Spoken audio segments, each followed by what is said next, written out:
আল কোরআনে বর্ণিত একমাত্র সাহাবীর নাম হচ্ছে যায়েদ ইবনে হারেসা রাদিয়াল্লাহু আনহু। আমাদের এখানে যে ইয়াং ছেলেরা বসে আছেন সবার জন্যে যায়েদ বিন হারেসা রাদিয়াল্লাহু আনহু মহব্বত, ত্যাগ, ভালোবাসা, জীবন উৎসর্গের এবং জীবনের লক্ষ্য খুঁজে পাওয়ার একটা মূর্ত প্রতীক হতে পারে। একটু মনোযোগের সাথে অংশটা শুনেন, এটা শেষ অংশ।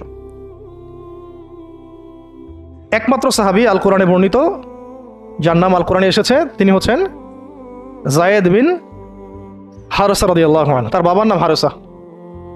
ঘটনা এমন ছিল যে ছোটবেলায় তার মা তাকে নিয়ে এক জায়গায় যাচ্ছিলেন। তো আগে তো যে ডাকাতি হতো, জলদস্যুর আক্রমণ করতো না, এরকম তাঁবুর মধ্যে আক্রমণ হয়েছে এবং তার মায়ের কাছ থেকে সন্তানকে কেড়ে নিয়ে চলে গেছে। মায়ের জন্য কত কষ্ট করে এটা, সন্তানের মহব্বত, এটা তো বাবা মারাই বুঝবে সন্তানের প্রতি মহব্বত কাকে বলে, সন্তানকে ছেড়ে থাকার কষ্ট, এটা যারা বাবা মা হয়েছেন তারাই তো বুঝবে। তো এদিকে বাবা মা পাগল প্রায়, সন্তানকে খুঁজে পাওয়া যাচ্ছে না, আর দস্যুরা তাকে নিয়ে ওকাস বাজারে বিক্রি করে দিয়েছে। কোন বাজারে? ওকাস। এটা ছিল মক্কায় একটা বাজার, ওখানে মেলা হতো, ওকাস, ওখানে বিক্রি করে দিয়েছে। তো ঘটনাক্রমে তখন তার বয়স মাত্র কত হবে, 8 থেকে 10 বছর। ঘটনাক্রমে তাকে খরিদ করেছেন খাদিজা রাদিয়াল্লাহু আনহা। খাদিজা রাদিয়াল্লাহু আনহার আত্মীয়, খাদিজা রাদিয়াল্লাহু আনহার আত্মীয়। তখন কিন্তু নবী সাল্লাল্লাহু আলাইহি ওয়াসাল্লাম নবুয়ত পান নাই, মানে ওহী আসেনি এখনো, বিয়েও হয়নি এখনো। খাদিজা রাদিয়াল্লাহু আনহার সাথে এখনো বিয়ে হয় নাই। তো তার আত্মীয় তাকে কিনে নিয়ে আসছেন, এনে খাদিজা রাদিয়াল্লাহু আনহার খেদমতে দিয়ে দিয়েছেন। খাদিজা রাদিয়াল্লাহু আনহার সাথে যখন নবী সাল্লাল্লাহু আলাইহি ওয়াসাল্লাম বিয়ে হলো, তখন তো তার বয়স 40, আর আমাদের নবী সাল্লাল্লাহু আলাইহি ওয়াসাল্লামের বয়স 25। এটা বাংলাদেশে হইলে বাংলাদেশের মানুষ মেনে নিত না, তালাক করাই ছাড়তো অনলাইনের মাধ্যমে। কথা বুঝতে পারছেন? যদিও দুজন সুখী, যদিও ধরেন দুজন সুখী একে অপরকে পেয়ে, এখন যদি আমাদের এখানে কোনো ভাই 40 বছর বয়সের কোনো মেয়েকে বিয়ে করে, যার নিজের বয়স হচ্ছে 20 বা 25, সমাজই ওকে তালাক দেওয়া ছাড়বে, যদিও সে ওই মেয়ের সাথে সুখী। হ্যাঁ, বিয়ে কেন্দ্রিক যত জাহালাত, এগুলোই দূর হয় নাই সমাজ থেকে এখনো। রাসূল সাল্লাল্লাহু আলাইহি ওয়াসাল্লামের সাথে বিয়ে হলো। বিয়ে হওয়ার পরে এমন হয় না যে আপনি কাউকে বিয়ে করেছেন এবং আপনার তাকে খুব পছন্দ হয়েছে, দুজনকে বেশ সন্তুষ্ট আর কি, তেমন আপনি চান না তাকে কিছু হাদিয়া দিতে, হাদিয়া তোফা দিতে মন চাবে না? হাদিয়া দিয়ে কি আবার কেউ ফেরত নেয়?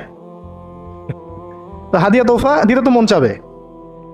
খাদিজা রাদিয়াল্লাহু আনহা হাদিয়া দিচ্ছেন নবী সাল্লাল্লাহু আলাইহি ওয়াসাল্লামকে যে, হে মুহাম্মদ, আমার খুব প্রিয় একজন দাস আছে, আমার খুব প্রিয় একজন দাস আছে, এবং তার চেহারা দেখেই আমি বুঝতে পারি যে সে খুব বুদ্ধিমান এবং সে খুব সৎ।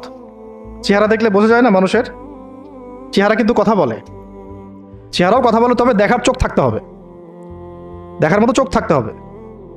গুনাহের চোখ দিয়ে তো কারো চেহারা পড়ার সুযোগই নাই। যেমন আনাস রাদিয়াল্লাহু আনহু, তার জন্য নবী সাল্লাল্লাহু আলাইহি ওয়াসাল্লাম দোয়া করে দিয়েছিলেন না? তার মা দেখেই চিনে ফেলছেন যে হ্যাঁ, উনি শেষ নবী, এই চেহারা কোনো মিথ্যাবাদীর চেহারা না। এরকম করে কথা বলা হচ্ছে, ইয়া রাসূলুল্লাহ, আমার ছেলের জন্য দোয়া করে দেন। আব্দুল্লাহ বিন সালাম রাদিয়াল্লাহু আনহু ইহুদি ছিলেন, যখন নবীজি মদিনায় গিয়েছেন তার চেহারা দেখেই তিনি বুঝে ফেলছেন যে তিনি শেষ নবী, এই চেহারা কোনো মিথ্যাবাদীর চেহারা হতে পারে না। ওই চোখ থাকতে হবে এবং ওই কলব থাকতে হবে পড়ার জন্যে। তো খাদিজা রাদিয়াল্লাহু আনহা হাদিয়া দিয়েছেন যে আমার খুব প্রিয় একজন দাস আছে, যায়েদ। তো নবী সাল্লাল্লাহু আলাইহি ওয়াসাল্লাম এটাকে গ্রহণ করেছেন। হাদিয়া গ্রহণ করে তিনি দেখেন যায়েদ বিন হারেসা রাদিয়াল্লাহু আনহুর তাকদীরটা কেমন হলো। স্থলদস্যুদের হাত থেকে ওকাস বাজার থেকে চলে আসলো কোথায়? খাদিজা রাদিয়াল্লাহু আনহার বাসা, সেখান থেকে নবী সাল্লাল্লাহু আলাইহি ওয়াসাল্লামের সহবতে। চিন্তা করা যায়? এই তাকদীর তো ইউসুফ আলাইহিস সালামের চেয়েও কম সৌভাগ্যের না। ইউসুফ আলাইহিস সালামের কি হয়েছে?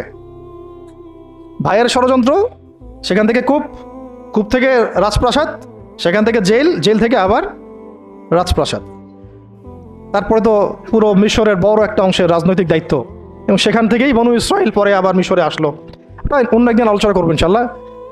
এখানে যায়েদ ইবনে হারেসা রাদিয়াল্লাহু আনহার তাকদীর কেমন? অনন্য সাধারণ।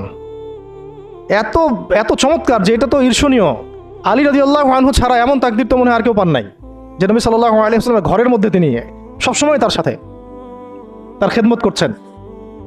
শুধু তাই না, নবী সাল্লাল্লাহু আলাইহি ওয়াসাল্লাম তাকে নিজের পুত্র বানিয়ে নিলেন।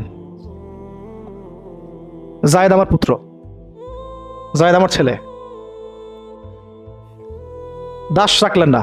যখন তিনি যায়েদ বিন হারেসা রাদিয়াল্লাহু আনহুকে পেলেন, সবার সামনে এলান করে দিলেন যে সে আমার দাস না, ও আমার ছেলে, যায়েদ আমার ছেলে। নবী সাল্লাল্লাহু আলাইহি ওয়াসাল্লাম বলছেন যায়েদ আমার ছেলে, বলছেন যে আমি তাকে ভালোবাসি, ও আমাকে ভালোবাসে। অথবা একটাকে এভাবে আসছে যে আমি তার উত্তরাধিকারী, সে আমার উত্তরাধিকারী। যায়েদ বিন হারেসা রাদিয়াল্লাহু আনহুর লকব ছিল হিব্বু রাসূলিল্লাহ, রাসূল সাল্লাল্লাহু আলাইহি ওয়াসাল্লামের প্রিয় ভাজন, প্রিয় ভাজন। আর যায়েদ বিন হারেসা রাদিয়াল্লাহু আনহুর ছেলের নাম Osama bin Zayd, Osama bin Zayd. Zayd bin Haritha রাদিয়াল্লাহু আনহুকে একবার তিনি একটা সেনাবাহিনীর কাফেলার দায়িত্ব দিয়েছিলেন। কিছু কিছু সাহাবী একটু আপত্তি করেছিলেন, বয়স কম, আরও যোগ্য সাহাবী আছে। আবার ঠিক ওসামা বিন যায়েদ রাদিয়াল্লাহু আনহুকে যখন নবী সাল্লাল্লাহু আলাইহি ওয়াসাল্লাম শেষে একদম ইন্তেকালের কয়েকদিন আগে জুরফে একটা সেনাবাহিনীর দায়িত্ব দিয়ে পাঠিয়েছিলেন, তখনও কেউ কেউ আপত্তি তুলেছিল যে ওসামার বয়স কম, 19 বছর 20 বছর বয়স, আরও বড় বড় যোগ্য সাহাবী আছে। তখন নবী সাল্লাল্লাহু আলাইহি ওয়াসাল্লাম বলেছিলেন যে ইতিপূর্বে তোমরা যায়েদের ব্যাপারেও আপত্তি তুলেছিলে, আর আজকে তোমরা ওসামার ব্যাপারেও আপত্তি তুলছ। তোমরা জেনে রাখো তার বাবা এবং সে, মানে যায়েদ বিন হারেসা এবং ওসামা বিন যায়েদ, এই দুজনকে আমি ভালোবাসি। এই দুজন আমার প্রিয় ভাজন, এই দুজন আমার প্রিয় ভাজন। তো যায়েদ বিন হারেসা রাদিয়াল্লাহু আনহু এখানে বড় হতে লাগলেন। এক পর্যায়ে তো ওহী আসলো, ইসলাম কবুল করলেন। ইসলাম কবুল করার পরে, ইসলাম কবুল করার আগে একটা ঘটনা ছিল, ওইটা ভুলে গেছিলাম, দেরি হচ্ছে কি? আচ্ছা, ইসলাম কবুল করার আগে একবার তার বাবা মা তার খোঁজ পেয়েছিলেন। হজ করতে আসছেন কিছু মানুষ মক্কায়, তখন হজ উমরা ছিল বিকৃত, এসে দেখছে যে এই তো যায়েদ। তো ফিরে গিয়ে তার বাবাকে খবর দিছে, যায়েদকে দেখলাম মক্কায়। তো তার বাবা আসছেন হারেসা, ঠিক আছে, এসে চিনতে পারছেন আমার ছেলে। তো মুহাম্মদ সাল্লাল্লাহু আলাইহি ওয়াসাল্লামকে বলেছেন যে আমার ছেলেকে আমি কিছু মুক্তিপণের বিনিময়ে নিয়ে যেতে চাই। তো নবী সাল্লাল্লাহু আলাইহি ওয়াসাল্লাম বলেছেন ঠিক আছে, মুক্তিপণ লাগবে না, আমি আপনাদেরকে আরও সহজ একটা অপশন দিচ্ছি। আপনার ছেলেকে ডাকি, সে যদি আপনাদের সাথে যেতে চায় তাহলে কোনো টাকা পয়সা লাগবে না, এমনি নিয়ে যাবেন। যদি যেতে না চায় তাহলে আমার কিছু করার নেই। তখন তার বাবার সামনে তার ছেলেকে আনা হলো, বলা হলো যে ওনাদেরকে চিনতে পারো? হ্যাঁ, উনি আমার বাবা হারেসা, উনি আমার চাচা, উনি আমার মামা, এভাবে বলছেন।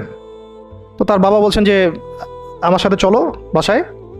সরাসরি বাবাকে বলে দিলেন যে আমি আপনার সাথে যেতে পারবো না, আমি মুহাম্মদ সাল্লাল্লাহু আলাইহি ওয়াসাল্লামের সাথে থাকতে চাই।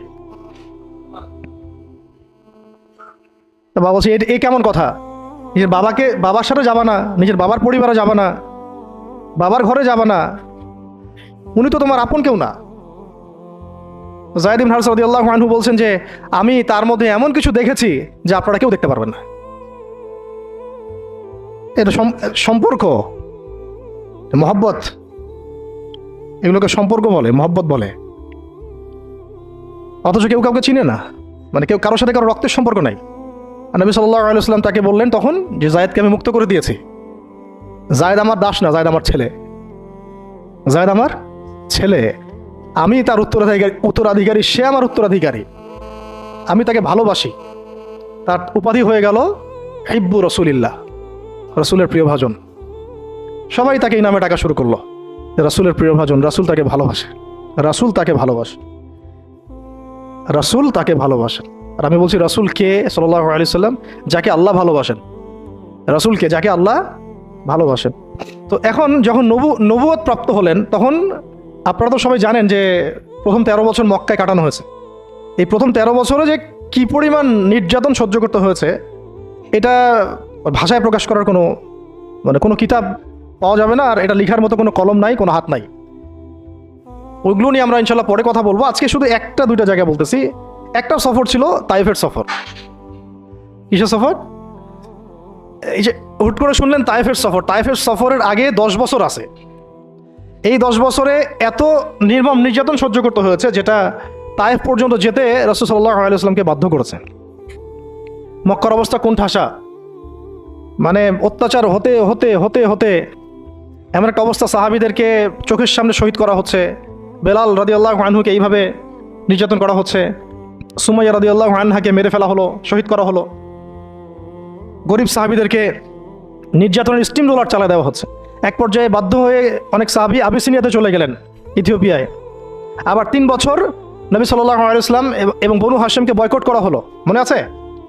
একদম বয়কট করা হলো 3 বছর। গাছের ছাল পাতা খেয়ে সাহাবীরা থাকা শুরু করলেন। চতুর্দিক থেকে রাস্তা বন্ধ, সামাজিক নির্যাতন, রাজনৈতিক নির্যাতন, গালিগালাজ, আপনজনদের মানে গীবত, তহমত, একেবারে পাথর নিক্ষিপ্ত চলতেছেই চতুর্দিক থেকে। আবু লাহাব, আবু জেহেল, আবু সুফিয়ান সবাই উঠে পড়ে লাগছে, পুরো সমাজ বিরুদ্ধে চলে গেছে। এরকম হালত বোঝার জন্যও ওইরকম সিচুয়েশন ফেস করা দরকার। এটা পড়ি আমরা তো এগুলো পড়ি, এগুলো তো আমরা বুঝি না, উপলব্ধি করতে পারি না, কারণ আমরা এই ফেজগুলো দিয়ে যাই নাই। যারা টুকটাক গিয়েছেন তারা কিছু আঁচ করতে পারেন। এরকম একটা অবস্থায় যখন চতুর্দিক থেকে রাস্তাটা বন্ধ মনে হচ্ছে, তখন নবী সাল্লাল্লাহু আলাইহি ওয়াসাল্লাম তায়েফে গিয়েছিলেন, তায়েফের 3টা বড় বড় গোত্রকে দাওয়াত দিতে। উদ্দেশ্য হচ্ছে তায়েফবাসী যদি ইসলাম কবুল করতো, তাহলে মক্কার এই কুরাইশদের বিরুদ্ধে একটা বড় সাপোর্ট পাওয়া যেত।